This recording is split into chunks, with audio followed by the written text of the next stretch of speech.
Hello friends, स्वागत है आप सभी का एक बार फिर आपके YouTube channel miss GDS classes में। तो आज हम देखेंगे समसामयिक भारतीय शिक्षा का एक और इम्पॉर्टेंट क्वेश्चन। तो वीडियो को पूरा देखिएगा। वीडियो पसंद आएगी तो वीडियो को लाइक, शेयर और चैनल पे नए हैं तो प्लीज़ चैनल को सब्सक्राइब कर लीजिएगा। बाकी अगर आपको इसकी पीडीएफ चाहिए तो लिंक मैं दे दूँगी डिस्क्रिप्शन बॉक्स में, आप वहाँ पर जाके पीडीएफ चाहे तो डाउनलोड कर सकते हैं छोटा सा मार्जिन पे करके। तो चलिए शुरू करते हैं अपनी ये वीडियो।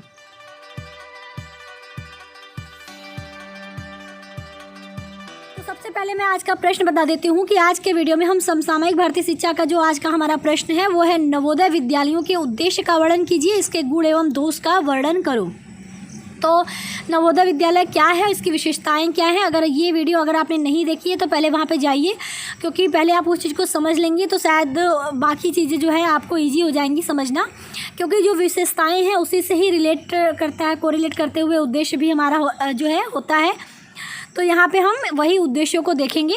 तो आप चाहें तो समसामयिक भारतीय शिक्षा के जो इम्पोर्टेंट क्वेश्चन है उसको आप प्लेलिस्ट में जाके इसके और भी क्वेश्चन जो है देख सकते हैं। नवोदय विद्यालय वाली वीडियो जो है मैं कोशिश करूँगी आई बटन पे उस वीडियो की लिंक दे दूँ, या और हो सकेगा तो डिस्क्रिप्शन बॉक्स में भी लिंक दे दूँगी।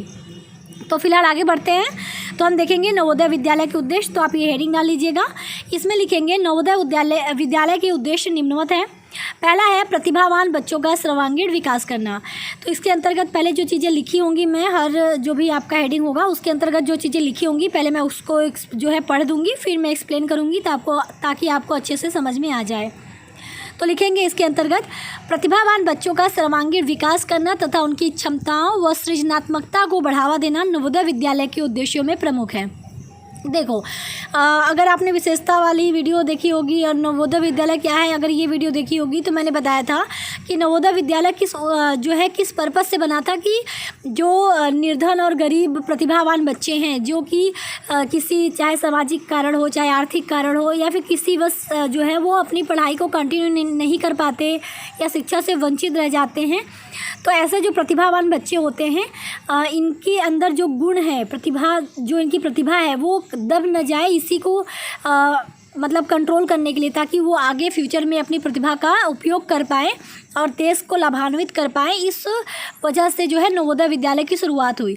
तो वही है कि बच्चों का क्या करना, सर्वांगीण विकास करना। जो प्रतिभावान बच्चे हैं उनका क्या हो, चौमुखी विकास जिसे हम कहते हैं, यानी संपूर्ण विकास यानी सर्वांगीण विकास, कि अगर उसके अंदर किसी भी तरह का हुनर हो तो उस चीज़ को निखारा जाए, उनकी हर तरह से उनका विकास किया जाए और उनके अंदर कुछ सृजनात्मक चीज़ें करने की, यानी कुछ अनोखी चीज़ें करने की कला है या उनकी कुछ क्षमताएं हैं उसको भी क्या देना, बढ़ावा देना। कि नहीं, अगर जैसे तुम सिंगिंग के क्षेत्र में तुम अच्छा कर रहे हो तो तुमको उस चीज़ में बढ़ावा देना, तुम पेंटिंग में अच्छा कर रहे हो तो तुमको उस चीज़ में बढ़ाना, यानी एक मनोबल को आगे लेके जाना ताकि बच्चा जिस चीज़ में अच्छा है उस चीज़ को और बेहतर कर पाए।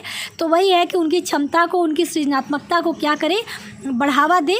और ये जो है यही नवोदय विद्यालय का उद्देश्य है, यानी जो भी हुनरबाज बच्चे हैं, जो प्रतिभाशाली बच्चे हैं, ऐसे बच्चों की क्षमताओं को, प्रतिभाओं को, सृजनात्मकता को जो है नवोदय विद्यालय बढ़ाने का काम करता है।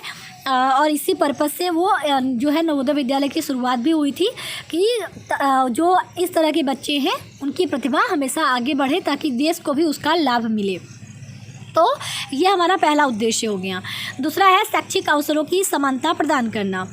तो नवोदय विद्यालय के प्रमुख उद्देश्यों में शैक्षिक अवसरों की समानता प्रदान करना है। नवोदय विद्यालय साधन विहीन, निर्धन तथा तीव्र बुद्धि वाले बच्चों को रहने, खाने, शिक्षा की उच्चतम सुविधाएं आदि देने का काम करता है। यह सभी सुविधाएं निःशुल्क देकर ऐसे बच्चों को संपन्न बच्चों के समान आगे बढ़ने का अवसर प्रदान करता है। तो ये विशेषता भी है एक तरह की और उद्देश्य भी है, यानी उद्देश्य यही था कि सभी बच्चों को जो है शैक्षिक अवसर समान रूप से मिले, यानी ऐसा ना हो कि अगर जैसे इसमें क्या था, इसका मतलब क्या है कि जो उस टाइम के लोग थे जो, या फिर इस तरह समझ लो आप कि अभी भी प्रेजेंट टाइम में देखो तो जो पैसे वाले बच्चे होते हैं, जो लोग होते हैं, उनके बच्चे वो अपने बच्चों को शिक्षा अच्छी से अच्छी प्रोवाइड करा पाते हैं, लेकिन जो गरीब, निर्धन, कमज़ोर व्यक्ति होते हैं और अगर उनके बच्चे प्रतिभाशाली होते हैं तो वो उनको क्या करते हैं कि शिक्षा को उनको नहीं दिला पाते किसी न किसी वजह से, या ऐसे बच्चे जो शिक्षा से वंचित रह जाते हैं और इतने प्रतिभावान होने के बावजूद, तो नवोदय विद्यालय क्या करता है, उनको मौका देता है कि उनको जो है रहने, खाने और उनको अच्छी से अच्छी शिक्षा की सुविधाएँ देने ये सारा काम जो है नवोदय विद्यालय करता है। उसका एक यही उद्देश्य रहता है कि जिस तरह से एक संपन्न जो बच्चा है उसको शिक्षा में आगे बढ़ने का अवसर मिल रहा है, उसी तरह से अगर एक निर्धन कमज़ोर प्रतिभाशाली बच्चा है तो उसको भी उसी बच्चे के समान, यानी जो संपन्न बच्चा है उसी बच्चे के समान जो है शिक्षा का अवसर मिले, और एक अच्छी शिक्षा का जैसा कि उनको मिलता है। तो नवोदय विद्यालय क्या करता है, ऐसे साधन विहीन का मतलब जो आर्थिक रूप से कमज़ोर हैं, जिनके पास बहुत अच्छी सुविधाएं नहीं हैं, और तीव्र बुद्धि वाले जो निर्धन तीव्र बुद्धि वाले बच्चे होते हैं, इनको वो रहने खाने की भी सुविधा देता है और शिक्षा की उच्चतम उनको सुविधाएं मिले इसकी भी वो सुविधा उनको प्रदान करता है। और ये जो सुविधाएं वो देता है, सबसे अच्छी बात है कि वो निःशुल्क प्रोवाइड करता है। तो हम ये कह सकते हैं कि ये क्या करता है, शैक्षिक अवसरों में समानता प्रदान करना जो है, हम कह सकते हैं कि इसका क्या है, नवोदय विद्यालय का एक प्रमुख उद्देश्य है। तीसरा है राष्ट्रीय एकता को बढ़ावा देना। तो राष्ट्रीय एकता को बढ़ावा देना भी नवोदय विद्यालय का प्रमुख उद्देश्य है, क्योंकि नवोदय विद्यालय बच्चों का चयन उनकी योग्यता के आधार पर करता है, ना किसी जाति, धर्म, लिंग आदि के आधार पर। और साथ ही बच्चों को एक साथ रहने, एक साथ खाने पीने और एक साथ पढ़ने का अवसर प्रदान भी करता है, जिससे राष्ट्रीय एकता की भावना का विकास होता है। देखिए, नवोदय विद्यालय की विशेषता भी मैंने बताया था कि ये क्या करता है कि ऐसा ये किसी भी तरह का भेदभाव नहीं करता, किसी जाति, धर्म, आर्थिक स्थिति, लिंग, किसी भी रूप में ये भेदभाव नहीं करता। ये बच्चों का चयन ही योग्यता के आधार पर करता है। तो इसका एक यही प्रमुख उद्देश्य है कि ये राष्ट्रीय एकता को बढ़ावा दे, यानी राष्ट्रीय एकता को बढ़ावा देना इसके प्रमुख उद्देश्यों में है। और राष्ट्रीय एकता कैसे डेवलप होगी, जब ये बच्चों का चयन किसी भी आधार पर नहीं करेगा, मतलब किसी जाति, धर्म, लिंग, आर्थिक स्थिति के आधार पर नहीं करेगा, केवल उसकी योग्यता के आधार पर करेगा, तो बच्चों में एक मेंटेलिटी ये रहती है कि जितने हम काबिल हैं उतना हमारे साथ पढ़ने वाला बच्चा भी काबिल है। और बच्चे जब एक साथ रहते हैं, इतने मतलब एक प्रतिभाशाली बच्चे जब इस तरह साथ रहते हैं तो वो साथ में उठते बैठते हैं, खाते पीते हैं, पढ़ाई करते हैं, सब कुछ उनको समान मिलता है, समान रूप से उनको हर एक चीज़ जो है उपलब्ध कराई जाती है। तो जब सारी सुविधाएं बच्चों को समान रूप से उपलब्ध हो रही हैं तो उससे हम कह सकते हैं कि उससे बच्चों में क्या है, एक एकता की भावना, एक राष्ट्रीय एकता की भावना जो है विकसित होती है। तो ये भी राष्ट्रीय एकता को बढ़ावा देना भी क्या है, एक प्रमुख उद्देश्य होता है। चौथा है त्रिभाषा सूत्र का पालन करना। तो नवोदय विद्यालय का उद्देश्य संपूर्ण देश में त्रिभाषा सूत्र को लागू करना है। नवोदय विद्यालय में त्रिभाषा के आधार पर बच्चों को 3 भाषाएं पढ़ाई जाती हैं, जो है हिंदी, अंग्रेजी तथा मातृभाषा। त्रिभाषा सूत्र भाषा विवाद को खत्म करने में काफ़ी सहायक है। तो इसका अगला उद्देश्य क्या है कि त्रिभाषा सूत्र का पालन करना, यानी ये कहता है कि हम त्रिभाषा सूत्र को पालन करेंगे ताकि जो देश में अगर भाषा से संबंधित अगर कुछ समस्याएं हैं, कुछ विवाद हैं, तो वो क्या हो, उसका जो है खात्मा हो, यानी वो भाषा विवाद को ख़त्म करने में त्रिभाषा सूत्र जो है वो काफ़ी मददगार है, काफ़ी सहायक होता है। और त्रिभाषा सूत्र जो है वो नवोदय विद्यालय में उसको अपनाया गया है। और नवोदय विद्यालय कहता है कि हम 3 भाषाओं में पढ़ाएंगे, एक हिंदी, एक इंग्लिश और एक मातृभाषा, मतलब आप जहाँ के हैं वहाँ की लोकल जो लैंग्वेज होती है, जैसे राजस्थान की राजस्थानी, पंजाब की पंजाबी, ठीक है, और इसी तरह हर स्टेट की जो बेसिक जो एक लोकल लैंग्वेज हम कहते हैं, तो मातृभाषा जो होती है उस पर पढ़ाने की बात करता है। तो त्रिभाषा सूत्र का पालन करना इसके प्रमुख उद्देश्यों में है, ताकि कोई किसी भी देश में जो सारे बच्चे हैं उनको किसी भी तरह से प्रॉब्लम ना हो, उनको ये 3 लैंग्वेज के माध्यम से, क्योंकि आप देखिए शिक्षा बहुत बेहतरीन तरीके से आप पढ़ा पाएंगे। तो चलिए अब हम आगे बढ़ते हैं। 5वां हमारा है शिक्षा के नवाचार को प्रोत्साहन देना। तो नवोदय विद्यालय प्रयोगवादी व प्रगतिशील होते हैं। नवीन शिक्षण विधियों, शिक्षण तकनीक व पाठ्यक्रम में नवीन विषयों का समावेश करके शिक्षा में नवाचार को प्रोत्साहन देना नवोदय विद्यालय के प्रमुख उद्देश्यों में से एक है। अतः स्पष्ट है कि इनका उद्देश्य शिक्षा में गतिशीलता उत्पन्न करता है या करना है, ठीक है। तो नवोदय विद्यालय क्या है, ये प्रयोगवादी और प्रगतिशील होते हैं, मतलब ये हमेशा आगे की सोच के चलते हैं। तो इसीलिए अगर शिक्षा के क्षेत्र में जो है अगर कुछ नई शिक्षण विधियां आ रही हैं, या फिर शिक्षण में कोई तकनीक जो है वो विकसित हो रहा है, या पाठ्यक्रम में कुछ नए विषय का समावेश करना है, तो ये क्या करता है, ये उस चीज़ को प्रोत्साहन करता है। ऐसा नहीं कि नहीं हम ये हम नहीं करेंगे, हम जो पहले कर रहे थे, जो पहले शिक्षण विधि यूज करते हैं, हम उसी को फॉलो करेंगे या पालन करेंगे, ऐसा नवोदय विद्यालय नहीं कहता है। वो कहता है अगर शिक्षा के क्षेत्र में कुछ नई चीज़ें हो रही हैं, वो आ रही हैं, तो हम उसको जो है स्वीकार करते हैं और हम उस चीज़ को अपनाने का पूरा ट्राई करेंगे। अगर वो सफल है तो बिल्कुल अपनाएंगे। तो हमेशा शिक्षा में जो नवाचार होता है, जो नई नई चीज़ें होती हैं, उसको जो है नवोदय विद्यालय क्या करता है, प्रोत्साहन देता है और अपने आप में सम्मिलित करता है उस चीज़ को। जिससे क्या होता है कि शिक्षा में आप देखेंगे तो गतिशीलता बनी रहती है, क्योंकि उससे आप जब आप नई नई चीज़ों को हमेशा इंक्लूड करते जाते हो तो वो आप गतिशील रहते हो। क्योंकि अगर आप एक चीज़ पर टिक जाओगे तो आप रूढ़िबद्ध हो जाओगे, मतलब आप एक जगह पर रुक जाओगे, थम जाओगे। लेकिन नवोदय विद्यालय ऐसा नहीं करता, वो हमेशा नई नई जो चीज़ें आती हैं, चाहे वो शिक्षण तकनीक के क्षेत्र में हो, चाहे वो शिक्षण विधियों के क्षेत्र में हो, पाठ्यक्रम से संबंधित हो, वो हमेशा नई चीज़ों को सम्मिलित करते हैं। तो शिक्षा के नवाचार को प्रोत्साहन देना भी क्या है, इसके प्रमुख उद्देश्यों में से एक है।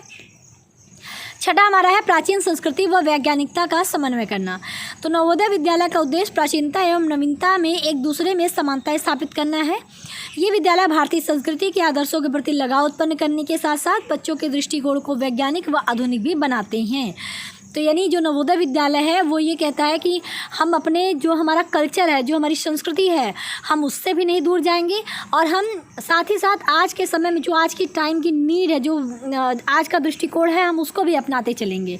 तो ये क्या करता है कि जो नवोदय विद्यालय होता है वो भारतीय संस्कृति के जो आदर्श हैं उसके प्रति भी एक लगाव, एक प्यार रखता है और बच्चों को वो देने की कोशिश भी करता है।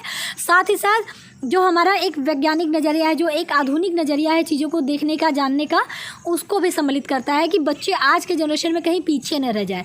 तो ये क्या करता है, बैलेंस लेके चलता है, प्राचीनता और नवीनता का एक दूसरे के प्रति उसमें समानता स्थापित करने की कोशिश करता है। तो हम कह सकते हैं कि जो नवोदय विद्यालय है वो प्राचीन हमारी संस्कृति हो गई, या और हमारा वैज्ञानिक जो इस टाइम जो वैज्ञानिक दृष्टिकोण है उसके बीच क्या करता है, समन्वय स्थापित करता है। एक हम कहते हैं ना कि एक मतलब कि कॉम्प्रोमाइज़ आप करो कि आपकी भी चीज़ें हम शामिल करेंगे और आज के समय की भी चीज़ें शामिल करेंगे, तो दोनों को साथ में लेके चलता है नवोदय विद्यालय। तो यहाँ पे मैंने इत्यादि लिख दिया है, क्योंकि 6 पॉइंट मैंने लिख दिया, मुझे लगता है इतना इनफ है। बाकी अगर आप चाहते तो और भी लिख सकते हैं, बट जो शब्द सीमा होती है उसी के अंतर्गत आपको लिखना होता है, और 6 पॉइंट मुझे लगता है कि बहुत इनफ है। तो आई होप कि बहुत आपको इजीली समझ में आ गया होगा, क्योंकि विशेषताएं अगर आपने देखी होगी तो उद्देश्य भी आपको ऑटोमेटिक समझ में आ जाएगा। तो अब हम देखेंगे नवोदय विद्यालय के गुण। तो इसमें मैंने 5 गुण लिखे हैं, क्योंकि ये मैंने छोटा सा, क्योंकि नॉर्मली ये क्या होता है कि छोटे क्वेश्चन में पूछा जाता है, तो इस तरह भी आप लिख सकते हैं। इसमें हेडिंग की बहुत ज़्यादा ज़रूरत नहीं है, तो मैंने 5 ही पॉइंट रखा है, आप चाहे तो और भी रख सकते हैं। आपने विशेषता देख ली है, जो विशेषता है वही तो गुण है। तो अगर आपको केवल गुण पूछता है तो जो आप विशेषताएं मैंने आपको बताई हैं तो वो पूरी विशेषता आप गुण के अंतर्गत लिख सकते हैं, क्योंकि जो विशेषता है वही क्या है, गुण है, वही लाभ है। तो फिर भी मैं 5 पॉइंट जो मैंने यहाँ रखे हैं वो मैं बता देती हूँ। पहला है छात्रों के विकास के लिए इनमें उत्तम शैक्षिक वातावरण की व्यवस्था की जाती है, यानी बच्चों को अच्छी शैक्षिक सुविधाएं मिले, इसके लिए जो है उत्तम शैक्षिक जो वातावरण है उसकी व्यवस्था जो है नवोदय विद्यालय में की जाती है, ताकि छात्रों का विकास अच्छे से हो पाए। दूसरा है शिक्षक कार्य करते समय उत्तम शिक्षण विधियों का प्रयोग करते हैं। जो शिक्षक होता है अगर वो शिक्षण कार्य कर रहा है तो यानी बच्चों को पढ़ा रहा है, तो वो हमेशा कोशिश करता है कि जो उत्तम शिक्षण विधि है वो उसका प्रयोग करे। उससे क्या होता है कि बच्चों को चीज़ें बहुत अच्छे से आप समझा सकते हो, बता सकते हो, और बच्चे भी बहुत अच्छे से उस चीज़ों को समझ पाते हैं। तीसरा है ये सभी वर्ग के बच्चों के लिए शिक्षा में समान अवसर प्रदान करते हैं, यानी ये किसी तरह का भेदभाव नहीं करते। ऊपर मैंने अभी बताया तो बार बार एक ही चीज़ को क्या एक्सप्लेन करना, यानी ये किसी भी चीज़ में किसी भी तरह से भेदभाव नहीं करते, ये सभी बच्चों को समान मानते हैं और समान रूप से शिक्षा का अवसर भी प्रदान करते हैं। चौथा है यह जाति, धर्म, रंग, रूप आदि के भेदभाव से दूर हटकर धर्मनिरपेक्षता की शिक्षा प्रदान करता है, यानी ये बच्चों को ये सारी चीज़ें नहीं सिखाता कि किसी से जाति के धर्म पे भेदभाव करो, धर्म के आधार पे भेदभाव करो, रंग रूप के आधार पे भेदभाव करो, बिल्कुल नहीं। वो बच्चों को ये धर्मनिरपेक्षता की शिक्षा प्रदान करते हैं, क्योंकि उनका मानना है कि सभी बच्चे क्या हैं, समान हैं। तो ये भी एक बहुत अच्छा गुण हम कह सकते हैं। देखिए मैं बहुत ज़्यादा एक्सप्लेन नहीं करूँगी, क्योंकि अभी आपने उद्देश्य में भी देखा है, और अगर आप विशेषता वाला पॉइंट देखोगे तो वहाँ पर भी मैंने सारे पॉइंट को क्लियर करा है। तो इसलिए मैं बहुत लॉन्ग में गुण को नहीं एक्सप्लेन कर रही हूँ, उद्देश्य को मैंने करा। आई होप कि आपको समझ में आ गया हो। 5वां है ये विद्यालय प्राचीन भारतीय संस्कृति और आधुनिक वैज्ञानिक दृष्टिकोण दोनों की शिक्षा समान रूप से उपलब्ध कराते हैं। अभी जैसे मैंने कहा कि दोनों को ये बैलेंस लेके चलते हैं, ये अपने जो भारतीय संस्कृति के आदर्श है उसको भी बच्चों को प्रोवाइड कराते हैं, और आधुनिक दृष्टिकोण जो वैज्ञानिक दृष्टिकोण है बच्चों को उससे भी परिचित कराते हैं। तो दोनों चीज़ के प्रति ये समान रूप से आगे बढ़ते हैं और दोनों को समान रूप से बच्चों को प्रदान भी करते हैं। तो ये हमारा 5वां गुण हो गया। इत्यादि मैंने लिख दिया है, अब बाकी और भी चाहें तो चीज़ें लिख सकते हैं जो मैंने आपको विशेषताएं बताई है, आप वहाँ पर चाहें तो जाके देख लीजिएगा। अब हम बात करेंगे नवोदय विद्यालय के दोस्त। तो नवोदय विद्यालय में अनावश्यक कार्यों को महत्व दिया जाता है, यानी आप देखो आजकल क्या होता है ना कि ये डे वो डे दुनिया भर के मतलब फलाना ढिमकाना डे ही मनते रहते हैं, महीने भर में आधे दिन तो डे मनाए जाते हैं। तो ये जो चीज़ें हैं कि कभी कभी हम जो आप देखेंगे तो वो हम कह सकते हैं कि कुछ अनावश्यक कार्य जो के रूप में भी निकल के आता है कि जो इस तरह के कार्य होते हैं जो कि शिक्षा को ज़्यादा मतलब एक होता है ना कि शिक्षा को आगे लेके जाने का काम करते नहीं, वो कहीं ना कहीं इतना वर्क हो जाता है बच्चों के ऊपर। तो हम कह सकते हैं कि नवोदय विद्यालय में जो है अनावश्यक कार्यों को महत्व दिया जाता है, क्योंकि फिर बच्चे का दिमाग उसी सब चीज़ों पे रह जाता है। तो इससे कहीं ना कहीं उनकी शिक्षा जो है प्रभावित होती है थोड़ी बहुत। तो एक हम ये दोष कह सकते हैं। ठीक है, दोस्त देखिए बहुत एग्जैक्ट दोस्त नहीं है, लेकिन उसमें कुछ कहीं कहीं पर ऐसा लगता है कि वो चीज़ें ज़्यादा हो रही हैं या फिर वो चीज़ें थोड़ी सी मिसिंग है, इस तरह देखने को हमें मिलता है। दूसरा है इनके चयन प्रक्रिया में भी कमी है। मतलब चयन प्रक्रिया में आप देखेंगे तो आजकल थोड़ा सा हम ये इस तरह भी कह सकते हैं कि अगर आपकी जान पहचान है तो थोड़ा सा आपका सोर्स लग जाता है। ऐसा होना तो नहीं चाहिए, लेकिन देखिए अभी भी देखिए कहीं ना कहीं आपको कुछ बच्चे ऐसे मिल जाएंगे और कुछ बच्चे अगर रट्टेबाज हैं तो केवल रट लिए और उससे भी हो जाता है। तो चयन प्रक्रिया में थोड़ा सा जो है हम कह सकते हैं कि थोड़ी कमी है, बहुत नहीं कहेंगे लेकिन चयन प्रक्रिया में थोड़ी कमी है। और तीसरा है इन विद्यालयों में शिक्षकों में शैक्षिक कार्यों के प्रति निष्ठा की कमी पाई जा रही है। यानी अब क्या होता है कि नवोदय विद्यालय में अगर कोई टीचर बन जाता है तो उसको लगता है कि बहुत चलो अच्छी जॉब हो गई। मैं सारे टीचर को नहीं बोलूँगी क्योंकि बहुत टीचर बहुत मेहनत करते हैं, लेकिन कुछ टीचर ऐसे हैं कि नवोदय विद्यालय में अगर वो टीचर बन गए हैं तो वो अपने जो शैक्षिक कार्य हैं उसमें उतनी निष्ठा से काम नहीं कर पाते जितना कि उन्हें करना चाहिए, वो रिलैक्स हो जाते हैं। तो ये भी हम एक कमी के रूप में देख सकते हैं नवोदय विद्यालय के। चौथा है छात्रों का सामवेगिक विकास अवरुद्ध हो जाता है। सामवेगिक का मतलब जैसे आपकी जो फीलिंग्स हैं, तो होता क्या है ना कि जब देखो आप एक विद्यालय के परिसर के अंदर रह रहे हो, जो एक विद्यालय परिसर में आप रहते हो तो एक फिक्स चीज़ें आप रोज़ वही चीज़ देख रहे हो, वही चीज़ जान रहे हो, सब कुछ सब बच्चे आप ही की तरह प्रतिभावान बच्चे आपको चूज करके लाया गया, तो उतना इमोशन आपका निकल के नहीं आता जितना आना चाहिए। आप खुद सोचो कि अगर आप एक नॉर्मल पर्यावरण में रहो, जैसे आप घर से जा रहे हो तो आपको हर तरह की चीज़ें देखने को मिलेंगी, एक माहौल पूरा मिलेगा घर का बाहर का सब जगह का। तो हमारा सामवेगिक जो एक विकास है वो काफ़ी बेहतर होता है एज़ कम्पेयर कि अगर हम नवोदय विद्यालय के एक परिसर में रह रहे हैं तो वहाँ पे उतना अच्छे से हमारा सामवेगिक विकास नहीं हो पाता, क्योंकि हमारी जो भी भावनाएं हैं उतना निकल के सामने नहीं आती जितनी आनी चाहिए, क्योंकि हमारे पास क्षेत्र जो है वो लिमिटेड हो जाता है, उसमें आप कितना ही अपनी फीलिंग्स को बयां कर पाओगे। तो ये भी हम कहते हैं कि छात्रों का जो सामवेगिक विकास है वो अवरुद्ध हो जाता है, तो इसको भी आप एक दोष मान के चल सकते हैं। पांचवा है छात्रों के विद्यालय में ही रहने के कारण वे भौतिक पर्यावरण से दूर हो जाते हैं। वही चीज़ कि अगर आप एक विद्यालय परिसर के अंतर्गत रह रहे हैं, अंदर ही रह रहे हैं, तो शायद आप जो नॉर्मल एक भौतिक वातावरण या पर्यावरण है आप उससे दूर हो जाते हैं, तो वहाँ पे आपका उतना विकास नहीं होता जितना कि आप अगर एक नॉर्मल परिसर में रहते हैं। एक मैं ओवरऑल डेवलपमेंट की बात कर रही हूँ, क्योंकि आप शिक्षा के क्षेत्र में भले नवोदय विद्यालय में आगे बढ़ रहे हैं, लेकिन हर एक फील्ड में आप शायद उतना आगे नहीं बढ़ पाएंगे जितना आप एक भौतिक वातावरण में अगर रह के आप जो है विकास कर पाएंगे अपना। तो शिक्षा के पर्पज़ से नवोदय विद्यालय बहुत बेहतर है, लेकिन एक ओवरऑल डेवलपमेंट की बात करें तो शायद विद्यालय में रहने के कारण बच्चों का उतना डेवलपमेंट हर तरह से नहीं हो पाता जितना कि आप एक भौतिक वातावरण जो है उसमें रह के कर पाते हैं। तो भौतिक वातावरण से बच्चे दूर हो जाते हैं, अपने घर से दूर हो जाते हैं, अपने जो है परिवार के आसपास जो लोग हैं, दोस्त यार हैं, सबसे दूर हो जाते हैं।